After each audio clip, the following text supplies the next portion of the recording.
मंगलम भगवान वीरो मंगलम गौतमो गणी मंगलम कुंद कुंदास्यो जैन धर्मोस्तु मंगलम। जय बोलो देवादिदेव श्री गणराज चिंतामणि पार्श्वनाथ भगवान की जय। परम चमत्कारी कल्पतरु शांतिनाथ भगवान की जय। प्रथमाचार्य चारित्र चक्रवर्ती आचार्य शांति सागर मुनि महाराज की जय। प्रथम पट्टाचार्य चारित्र चूड़ामणि आचार्य वीर सागर मुनि महाराज की जय।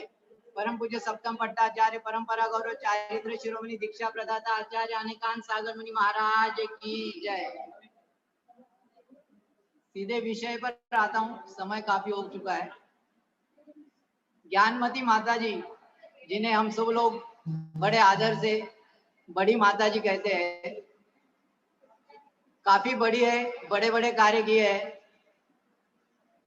जो कार्यकलाप इनका है, मुझे ऐसा लगता है शायद ही किसी आचार्य या आर्यिका या गणिने ने पूर्व में किया है और शायद ही कोई करेगा।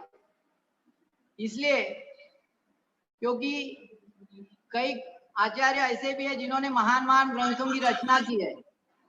कई आचार्य ऐसे हैं जिन्होंने तीर्थों का निर्माण किया है, बाहुबली भगवान जैसी मूर्ति का निर्माण किया है। और कई आचार्य ऐसे भी है जिन्होंने जीवंत तीर्थ चैतन्य तीर्थ बनाए हैं, कई मुनियों को दीक्षा दी है, कई आर्यिकाओं को दीक्षा दी है। लेकिन ये तीनों कार्य बड़े पैमाने पर करना, मैं ये देखता हूं कि केवल और केवल ज्ञानमती माता जी ने ये तीनों कार्य बहुत बड़े और व्यापक स्तर पर किए हैं। बड़ी माता जी ने तीर्थंकरों के जन्मभूमियों का, जैसे कि कुंडलपुर, अयोध्या, कौशाम्बी, बद्दिलपुर, मिथिलापुरी, हस्तिनापुर आदि में जिन मंदिरों का निर्माण किया है, बड़ी बड़ी प्रतिमाएं विराजमान की है, वहां पंचकल्याण किया है। और निर्माण कार्यों में सबसे विशेष और पंचम काल के अंत तक जिसे स्मरण किया जाएगा और शायद भव भव तक उनके चारित्र में लिखा जाएगा कि उनकी प्रेरणा से 108 फीट ऊंची मूर्ति मांगी तुंगी में ऋषभदेव भगवान की जो प्रकट हुई है, उसकी कोई तोड़ नहीं है। उसके वजह से दिगंबर जैन संस्कृति का पूरे विश्व में प्रचार प्रसार हुआ है। दिगंबर जैन धर्म कितना सनातन है, कितना प्राचीन है, कब से शुरू हुआ है, ये आज पूरे विश्व में पता चल रहा है उस मूर्ति की वजह से। ये सब निर्माण कार्य सम्यक दर्शन में कारणभूत हो रहे हैं। कई लोगों को सम्यक दर्शन प्राप्त हो रहा है। इसी प्रकार माता जी ने अनेकों ग्रंथों का लेखन किया है। 450 से अधिक किताबें उन्होंने लिखी है, अनुवादित की है। जैसे कि अष्टसहस्त्री जैसा क्लिष्ट न्याय ग्रंथ उन्होंने अनुवादित किया। इसके अलावा षटखंडागम के ऊपर संस्कृत टीका लिखी, मूलाचार, न्यायसार, प्रवचनसार आदि कई ग्रंथों को लेखन किया, अनुवादित किया। कई विशेष विधानों की रचना की, सिद्ध चक्र विधान, इंद्रध्वज विधान, कल्पद्रुम विधान।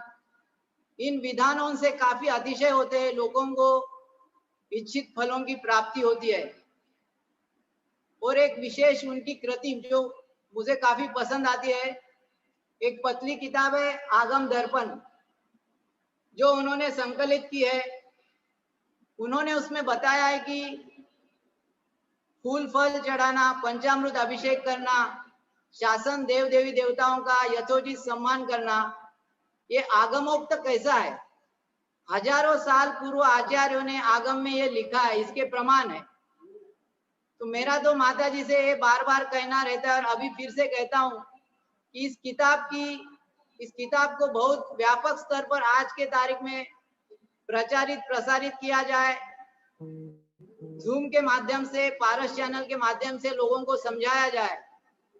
उद्देश्य केवल इतना है कि लोगों को सच्चाई पता चले, लोगों को सम्यक दर्शन की प्राप्ति हो। जिसे चढ़ाना है चढ़ाए, नहीं चढ़ाना नहीं चढ़ाए, बात अलग है, लेकिन ये गलत है ऐसा सोचना ही मिथ्यात्व है। सच्चाई लोगों को पता चलनी चाहिए, और नहीं पता चली तो हम एक प्रकार से मिथ्यात्व का पोषण करने में सहायक होंगे, ऐसा मुझे लगता है। रही तीसरी बात, मतलब इसके इन ग्रंथों के द्वारा माता जी ने सबको सम्यक ज्ञान दिया है, और कई जीवंत तीर्थ, चैतन्य तीर्थ इन्होंने बनाए हैं। इनकी प्रेरणा से कई बालक पुरुष व्रती बने हैं, मुनि बने हैं, आचार्य बने हैं, और कई ब्रह्मचारी बहनें बनी हैं, संघों में रह रही अलग अलग प्रतिमाधारी बनी है, आरिका माताएं बनी है।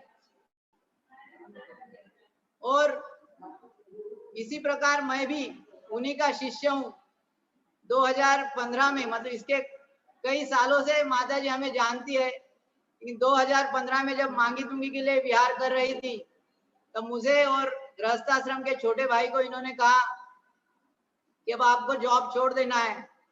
कई दिनों से कह रही थी, लेकिन उस वक्त कह दिया अब ये फाइनल है। तो हमने वो बात स्वीकार कर ली और जॉब छोड़कर माता जी के संगस्थ हो गए। और ज्ञानमती माता जी, चंदनामती माता जी और सभी माता जी ने 4-5 वर्ष में काफी कुछ पढ़ाया, आगम का काफी ज्ञान दिया, और विशेष करके उन्होंने अनुभव का ज्ञान दिया बड़ी माता जी ने। उसके वजह से मतलब एक व्यापक स्तर पर हमें कुछ बातें पता चली, मतलब एक नवनीत या मक्खन जिसे कहा जाता है कि पूरी दूध और छाछ बिलोड़ कर जो बना निकाला जाता है, वो उन्होंने हमको दिया और इतने वात्सल्य से रखा, और इसीलिए हम उनके पास रह पाए। मतलब जितना वात्सल्य कोई माँ इकलौते बेटे को करती होगी, या शायद उससे भी ज्यादा वात्सल्य से रखा। और मैं कई शंकाएं उनको पूछता था, कभी गुस्सा नहीं किया। हर शंका का उन्होंने आगम के परिप्रेक्ष्य में उत्तर दिया। और मुझे काफी प्रिय लगती है ज्ञानमती माता जी, क्योंकि हर चीज आगम के परिप्रेक्ष्य में कहती है। आगम और गुरु परंपरा में जो है वही कहती है, गलत नहीं कहती है। इसलिए एक बार उन्होंने कह दिया तो मुझे और कोई शास्त्र ढूंढने की जरूरत नहीं, या किसी को पूछने की मुझे आवश्यकता नहीं होती है। ये उनकी बहुत बड़ी विशेषता है। नहीं तो कोई साधु या साध्वी अपने अहंकार को पुष्ट करने के लिए अपनी बात ही आगे रखेगा, वैसा नहीं है। माता जी केवल और केवल आगम और गुरु परंपरा की बात करती है। काफी पाप भी हुए और इसी के लिए वो आगम की बात करती है। तो ऐसी माता जी का आपने पिछले साल, मैंने भी टिकट नगर में 86 दिवसीय जन्मोत्सव किया, इस बार 87 दिवसीय मना रहे। मेरी ये भावना है कि माता जी ने कई आचार्यों के नाम से वर्ष घोषित किए पीछे। अभी अगला वर्ष, इस शरद पूर्णिमा से अगले शरद पूर्णिमा तक ज्ञानमती वर्ष भर के घोषित किया जाए, और स्वामी जी और चंदनामती माता जी इसको मूर्त रूप दे, और उसके आगे 88 से 100 साल तक 12 वर्ष का पर्व ज्ञानमती पर्व के नाम से घोषित किया जाए। और इन 12-13 सालों में माता जी ने जो 450 ग्रंथ लिखे, वो हर गांव और हर नगर में उसका स्वाध्याय हो, उसका प्रचार प्रसार हो। जो तीर्थों का निर्माण इन्होंने किया है, उन पे उसकी यात्राएं लोगों को कराई जाए, और कई जीवंत तीर्थ भी इस काल में बनाए जाए। लोगों को मूल गुण दिया जाए, लोगों को पंचानुव्रत दिए जाए, प्रतिमाएं दी जाए, और कुछ मुनि और आरिकाएं बनाकर आचार्य शांति सागर जी की जो परंपरा है, जो माता जी उसे हरदम बढ़ाने में लगी रहती, जो उनका मूल उद्देश्य है, उसको किया जाए। और एक बात याद आई, अयोध्या में जब ये मेरा लगभग तय हो गया था दीक्षा लेना नवंबर में 2019 में, तब भी बड़ी माता जी ने और मेरे ख्याल से स्वर्णमती माता जी ने भी कहा था कि आपकी जो पढ़ाई बची है वो इंटरनेट के माध्यम से भी आप दीक्षा लेने के बाद भी हम पूरी करेंगे, आपकी हर शंका का हम उत्तर देंगे। ये उनकी निष्पृहता, आगम निष्ठता मुझे बड़ी अच्छी लगती है। और आज भी उनका वात्सल्य वैसा की वैसा है। भले ही हम कितने भी दूर रहे, मन से बात हो जाती है, मन से समझ लेते हैं। तो ऐसी ये बड़ी माता जी, गणिनी प्रमुख आरिका शिरोमणि, दिव्य शक्ति चारित्र चंद्रिका, अतुल्य बल धारिणी, शारदे माँ युग प्रवर्तिका ज्ञानमती माता जी शतायुषी हो, 120 साल तक जिए, निरोगी रहे, उत्तम काया का उनको लाभ हो और रत्नत्रय उत्तम रीति से उनका पालन हो, यही ईश्वर के चरण में प्रार्थना करते हैं और यही मंगल भावना बोलो चिंतामणि पाठशाला